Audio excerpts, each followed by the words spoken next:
কালী পুজোর ব্লগটা দেবো দেবো বলে আর দেওয়াই হচ্ছে না, তবে ভিডিও করে রেখে দিয়েছিলাম, তাই ভাবলাম যে আজকে একটুখানি কালী পুজোর ব্লগ আপনাদের সঙ্গে শেয়ার করি। তো কিছুটা ব্যস্ততার জন্য হয়ে ওঠেনি।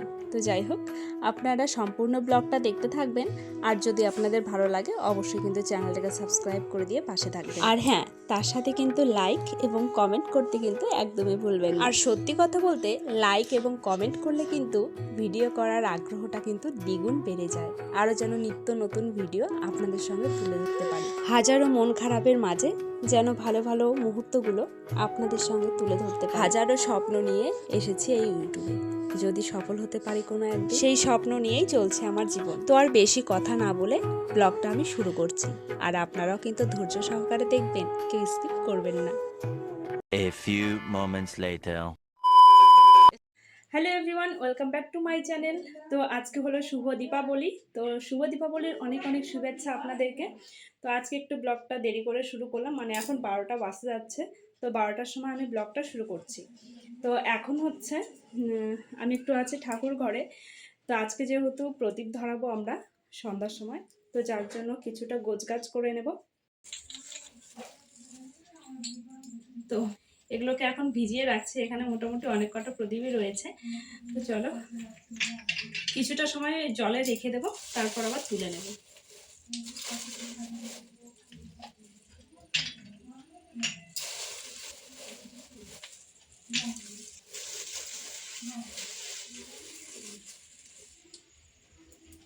তো এখানে দু রকমের প্রদীপ নিয়ে এসছে, এই যে একটা মানে পোড়া আর কি, আর একটা কাঁচা। তো এখানে আমি ভিজিয়ে রেখেছি, তো এটা এখন আমি রেখে দেবো, পরে আবার তুলে নেবো এগুলোকে।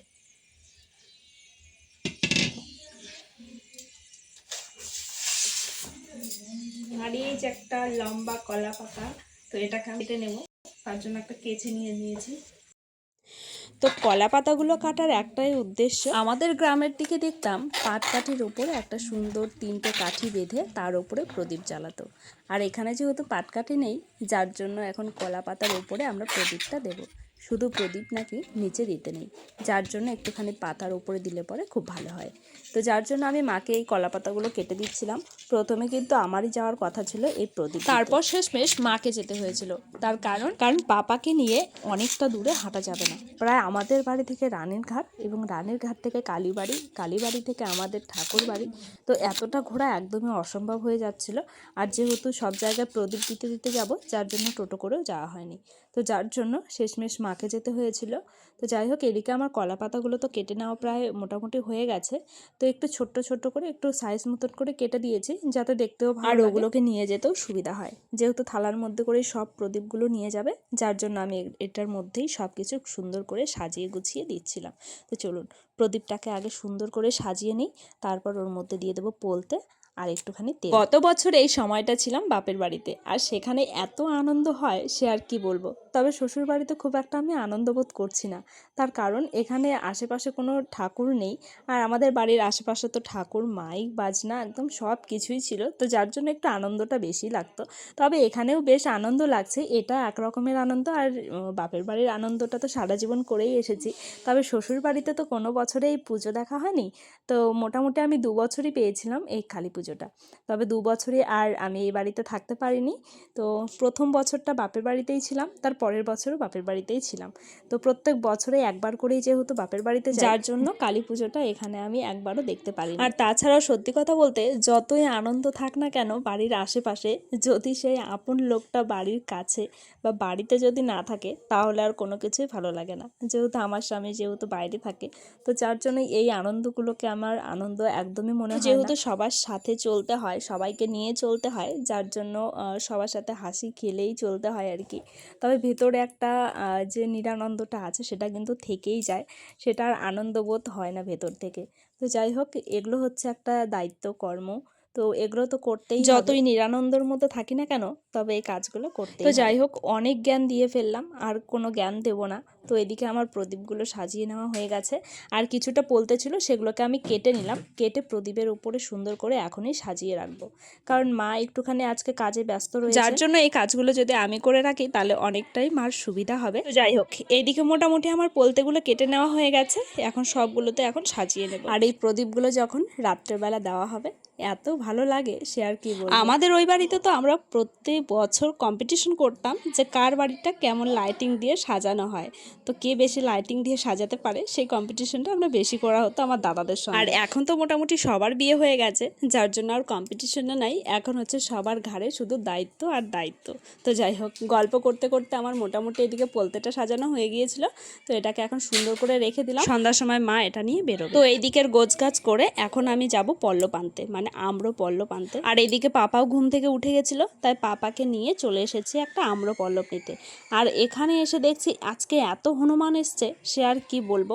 এই যে আমের গাছটা রয়েছে নিচে তো পুরো পাতা পড়ে রয়েছে, মানে এত হনুমানের উৎপাত আজকে শুরু হয়েছে। আর আজকে যেহেতু চারিদিকে বোমা বাজি ফাটানো হচ্ছে আর ওদের মাথাটাও একদম বিগড়ে যাচ্ছে, তো আমি দেখেছি হনুমানরা বাজির আওয়াজ একদমই সহ্য করতে পারে না, মানে ওরা ভয় পেয়ে যায়, তো যার জন্য খুব লাফালাফি ছোটাছুটি করে।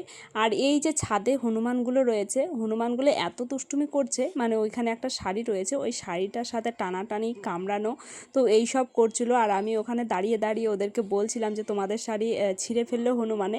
আর হনুমানগুলো এত দুষ্টুমি, ওখানে বসে বসে অনেকক্ষণ ধরে খেলছিল, আর আমিও ওদের খেলাগুলো দেখছিলাম। আর ওদের খেলাগুলো দেখতে না আমার বেশ ভালো লাগে। নতুন নতুন যখন এখানে এসেছি, তো আমি তো কোনোদিনও হনুমান দেখিনি, তবে এখানে এত হনুমান দেখে আমি এত খুশি হয়েছিলাম সে আর কি বলবো। মানে আর বেশি খুশি হয়েছিলাম যে ওদেরকে যেটাই দেওয়া যায় ওরা নাকি হাত থেকে খেয়ে নেয়, তো এটা শুনে আরও আমার বেশি ভালো লাগতো।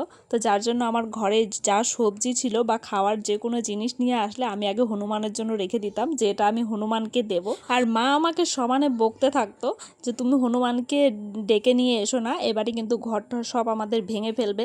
আর সত্যি কথা বলতে একবার যদি ওরা লোভ পেয়ে যায় তারপর আবার আসে। আর ঘরে যদি কোনো খাবার দেখেছে তাহলে তো কৌটো সমেত নিয়ে চলে যাবে। তো এই জিনিসগুলো আমি আগে জানতাম না, তবে আস্তে আস্তে মানে ওদেরকে দেখে এখন একটু সাবধানে থাকি, কারণ ঘরের দরজা টরজা সব কিছু বন্ধ করে দেয় ওদেরকে দেখলেই, কারণ কখন ঢুকে ওরা নিয়ে যাবে কেউ টেরও পাবে না, পুরো মানুষ অবিকল। তো যাই হোক, তারপর আমি পল্লব নিয়ে সব কিছু গোছগাছ করে দুপুরবেলা খেয়ে নিলাম। তারপর খাওয়া দাওয়া করে বিকেলবেলা আমি বসেছিলাম রাতের খাবার করতে, যেহেতু পাপাকে নিয়ে পারবো না, আর এখন পাপা একটুখানি মার কাছে রয়েছে, তো এই ফাঁকে আমি কাজগুলো করে নেব। আর সত্যি কথা বলতে আমি এই খাবারের ভিডিওটা একদমই ফুলফিলভাবে করতে পারিনি, তো আজকে করা হয়েছিল এই মটর, আর তার সাথে করা পরোটা।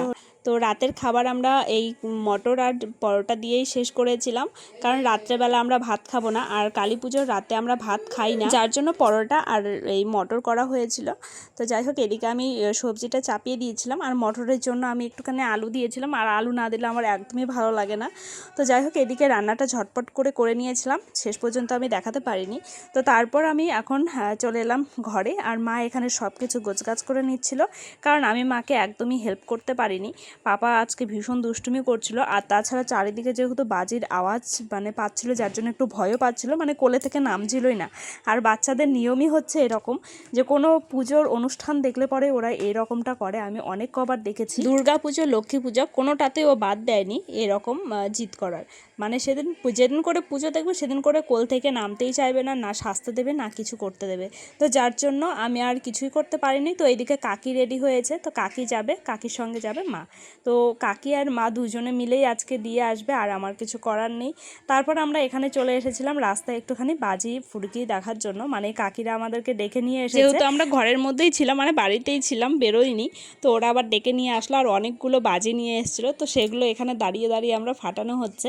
তো এদিকে কাকি ধরিয়ে দিচ্ছিল, আর আমরা দূরে থেকে দেখছিলাম, কারণ এই বাজিতে আমার প্রচণ্ড পরিমাণে ভয় লাগে, আর তার মধ্যে রয়েছে পাপা। তো পাপাকে একটু দেখাই পাপা কিভাবে রয়েছে আজকে, এই যে এত ভয় পাচ্ছে সে আর কি বলবো, মানে ও এখন বলছে যে বাড়ি যাবে, মানে এখানে আর এক মুহূর্তও দাঁড়াবে না। আর আমার অবস্থা এদিকে দেখুন, আমি আজকে না মাথা আঁচড়েছি না আমি কাপড় ছেড়েছি, তো এইভাবেই আজকে আমার দিনটা চলে গেছে। তো যাই হোক, একটা ভালো শাড়ি পরার সময় পাইনি, কারণ আমার কোল থেকেই আজকে নামছে না, কি আর করব। তো 2-3 বছর ঠিক এই রকমই চলবে। তো মা কিন্তু বাইরে প্রদীপ দিয়ে এসে আবার ঘরের প্রদীপগুলো দিচ্ছিল। আর কালী পুজোর দিন যে 14 প্রদীপ দেওয়া হয়, মানে যারা চলে গেছেন বা এখানে নেই, যাদের জন্য প্রদীপ দেওয়া হয়, তো সেই প্রদীপটা কিন্তু আমরা ওপরে দিয়ে এসেছি, মানে আমার যে জ্যাঠা শ্বশুর মশাই আছে, তো সেই ঘরেই আমরা সবাই দিয়ে আসা হয়। তো মা গেছিলো সেখানে, আমি আর সেখানেও যেতে পারিনি। তো কী আর করবো, এখন পাপাকেই দেখতে হবে আর কি। তো পাপাকে এখন সময় দিতে হবে, যতদিন না পর্যন্ত বড় হচ্ছে ততদিন এইভাবেই চলতে থাকবে। তো যাই হোক, মা এখানে একটা প্রদীপ দিয়েছে, বেশ খুব একটা ভালো লাগছিল না। তারপর আমি মাকে বললাম তুমি আর একটা প্রদীপ দাও নিচে, তাহলে দেখতে ভালো লাগবে, আর এই জায়গাটাও অন্ধকার হয়ে আছে, আর আমরা সেরকম বাড়ির আশেপাশে প্রদীপ ধরাই, তো প্রদীপ ধরানোর মতন খুব একটা জায়গা ছিল না আমাদের বাড়ির আশেপাশে, শুধুমাত্র মেন জায়গায় যেটাতে দিতে হয়, তো সেগুলোতেই শুধু দিয়ে নিয়মটা পালন করেছিল আর কি। তো যাই হোক, আর এখানে দেখো প্রদীপটা দেবে, মানে নিচের প্রদীপটা দেবে, দিলে পরে না খুব ভালো লাগবে। আর এই তুলসী তলার এইখানটায় দেওয়ার মতন জায়গায় নেই, মানে সব মাটি, তো যার জন্য মোমবাতিও আর ধরাতে পারিনি। তো কিছুটা সিমেন্ট আর বালু রয়েছে, ভাবছি কিছুদিন পর এটাকে আমি ঠিক করে নেব, মানে আমার কর্তামশাই বাড়িতে এলে পরে আমি কর্তামশাইয়ের কাছ থেকে এই তুলসীর জায়গাটা ঠিক করে নেব। তার কারণ এখানে প্রচুর জঙ্গলও হয়ে গেছে, তো কিছুদিন আগে আমি পরিষ্কার করেছিলাম, আবার দেখছি হচ্ছে আর কি। আর এই টোটোটার জন্য খুবই অসুবিধা হয় এদিক দিয়ে যাওয়া আসি করতেও। তো এদিকে তুলসী তলায় তো দেওয়া হয়ে গেল, এখন মা দিচ্ছে হচ্ছে ঘরে, আর এটা হলো রান্নাঘর। তো প্রত্যেকটা ঘরেই তো আজকে সন্ধ্যা প্রদীপ দিতে হয়, তো মা এদিকে দিতে থাক। তো এখানে আমি ব্লগটা শেষ করছি, কেমন লাগলো অবশ্যই আপনারা কমেন্ট করে জানাবেন, আর যদি ভালো লাগে চ্যানেলটাকে সাবস্ক্রাইব করে দিয়ে পাশে থাকবেন।